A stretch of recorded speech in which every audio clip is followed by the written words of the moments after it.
সকলে কেমন আছো বন্ধুরা? আশা করছি সকলে নিশ্চয়ই খুব ভালো আছো। চলে আসছি নতুন আর একটা শিক্ষণীয় ভিডিও নিয়ে। আমার এই চ্যানেলে প্রতিটা দিন নিত্য নতুন বিষয়ের প্রশ্ন নিয়ে আলোচনা করা হয়। চলুন কথা না বাড়িয়ে ভিডিওটা শুরু করা যাক। ফার্স্ট প্রশ্ন, জিকতিক্ত বৃদ্ধাকে কি বলা হয়? উত্তরটি হলো হেপাটোলজি বলা হয় জিকতিক্ত বৃদ্ধাকে। নেক্সট প্রশ্ন, মানব শরীরের সবচেয়ে বড় গ্রন্থির নাম কি? উত্তরটি হলো জিকতিক্ত। মানব শরীরের সবচেয়ে বড় গ্রন্থির নাম, উত্তরটি হলো জিকতিক্ত। নেক্সট প্রশ্ন, বিশ্ব জিকতিক্ত দিবস কবে পালন করা হয়? উত্তরটি হলো 19শে এপ্রিল বিশ্ব জিকতিক্ত দিবস পালন করা হয়। নেক্সট প্রশ্ন, বাঁকুড়ার পূর্ব নাম কি ছিল? উত্তরটি হলো মল্লভূমি ছিল বাঁকুড়ার পূর্ব নাম।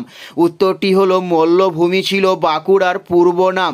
বাঁকুড়ার পূর্ব নাম কি? উত্তরটি হলো মল্লভূমি। নেক্সট প্রশ্ন, প্রীতিলতা ওয়েদারের রাজনৈতিক গুরুর নাম কি? উত্তরটি হলো সূর্য সেন। প্রীতিলতা ওয়েদারের রাজনৈতিক গুরুর নাম। নেক্সট প্রশ্ন, সার্ক কত সালে প্রতিষ্ঠিত হয়? উত্তরটি হলো 1985 সালে সার্ক প্রতিষ্ঠিত করা হয়। উত্তরটি হলো 1985 সালে। নেক্সট প্রশ্ন, কোন রাজ্যের প্রধান ভাষা মারাঠি? উত্তরটি হলো মহারাষ্ট্রের প্রধান ভাষা মারাঠি। উত্তরটি হলো মহারাষ্ট্রের প্রধান ভাষা মারাঠি। নেক্সট প্রশ্ন, কোন রাজ্যের প্রধান প্রচলিত ভাষা বাংলা? উত্তরটি হলো কর্ণাটকের প্রধান প্রচলিত ভাষা হলো বাংলা। উত্তরটি হলো কর্ণাটকের।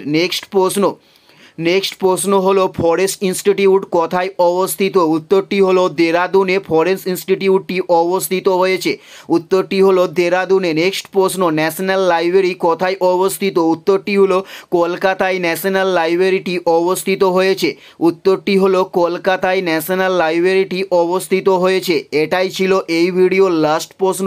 আর কোন ধরনের শিক্ষণীয় ভিডিও আপনারা প্রত্যেকে দেখতে চান অবশ্যই কমেন্টে লিখে জানাবেন। পুরো ভিডিওটা দেখার জন্য ধন্যবাদ।